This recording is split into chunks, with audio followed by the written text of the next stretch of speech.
नमस्कार. एल्गार न्यूजमध्ये आपले स्वागत. आरग तालुका मिरज येथे धाडशी दरोडा. आरग जुना खंडोबा रस्ता येथे राहणारे राहुल उर्फ जयपाल धोंडीराम कांबळे यांच्या घरी रात्री कोण नसल्याचे पाहून घरावरील कवले काढून घरातील तब्बल 9 तोळे सोने आणि 12,000 रुपये रोख चोरट्याने लंपास केले. 14 तारखेला आंबेडकर जयंती असल्याने कांबळे हे जयंतीमध्ये होते.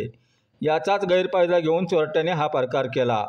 घटनेची माहिती मिळताच रात्री उशिरा 1 ते 1:30 वाजता मिरज ग्रामीणचे PI सिद्ध साहेब, माने साहेब, ढाले साहेब, मखदूम साहेब असे वरिष्ठ अधिकारी आणि शांतता कमिटीचे BR पाटील रात्री 1:30 वाजता श्वान पथकासह घटनास्थळी दाखल झाले आणि चोरीचा छडा लावण्याचा प्रयत्न केला. एवढ्या रात्री पोलिसांनी केलेल्या कामगिरीबद्दल गावातील नागरिक आश्चर्य व्यक्त करत आहेत. अधिक तपास मिरज ग्रामीण करत आहे.